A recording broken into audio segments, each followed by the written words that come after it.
Hello there. The government wants more older people to go back to work. Well, incentivise work then instead of punishing it.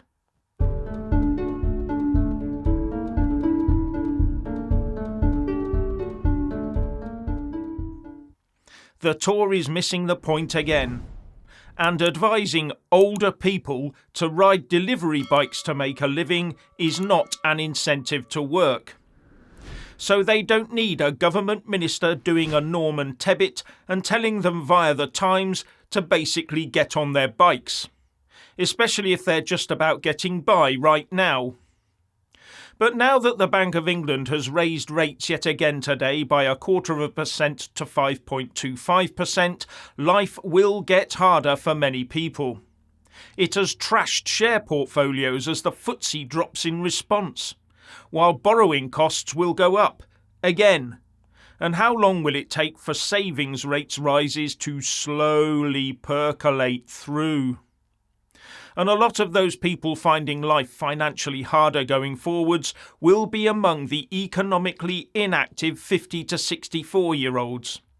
And there are about 8.5 million economically inactive people in the country already. That's those who are not in work and are not looking for work. And 8.5 million is about 20% of all working age adults. That's 1 in 5 of them. And 3.4 million of them are in the 50 to 64-year-old age bracket. That's 1 in 4 of all 50 to 64-year-olds. And it's those people that the Secretary of State for Work and Pensions, Mel Stride, seems to have targeted for a return to work. The ones more likely to be starting a decline to hip and knee replacements and other health concerns, as well as looking after more elderly relatives perhaps.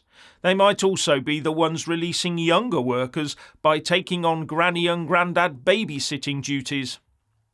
Now, much of the rise in the 50 to 64-year-olds ending up not working is down to early retirement during the period of the health emergency, where many people were re-evaluating their work-life balance as well as their woke work balance and deciding that retiring early with a smaller pension was more acceptable than grinding on in the modern identity pronoun-strewn workplace.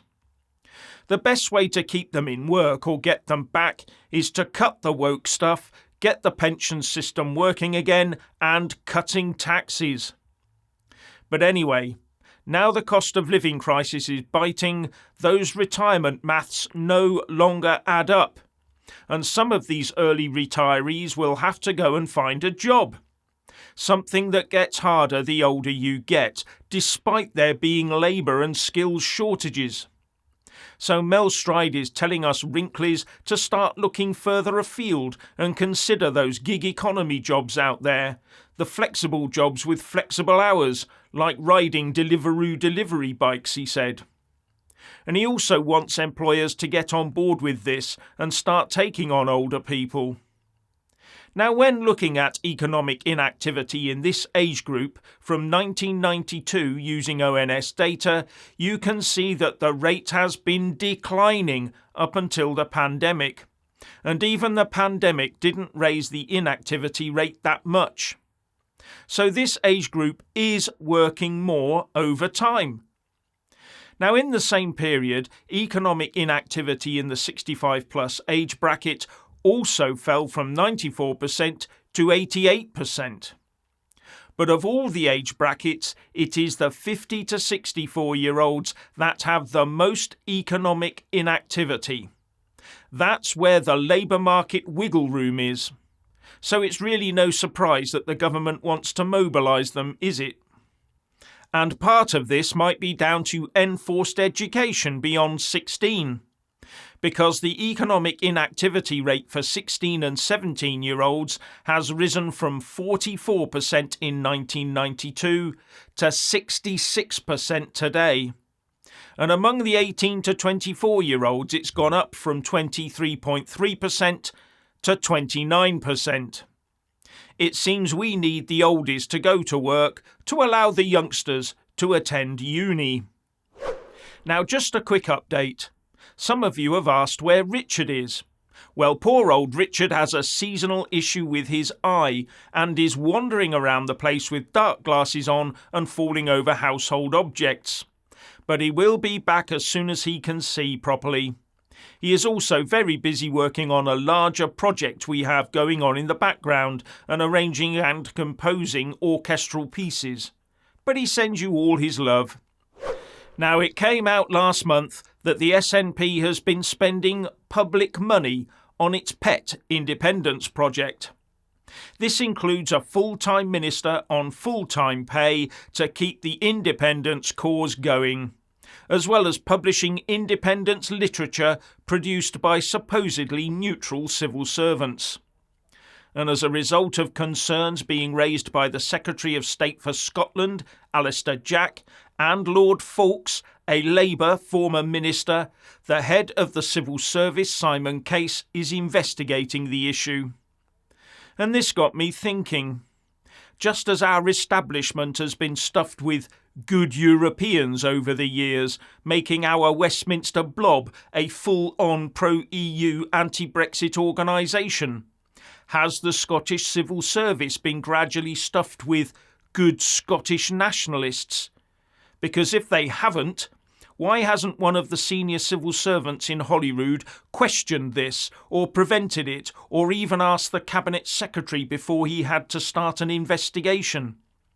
And if it does have a heavy preponderance of indie types amongst its ranks, then is it serving the whole population properly, or is it skewing and manipulating where it can to progress the cause of Scottish independence?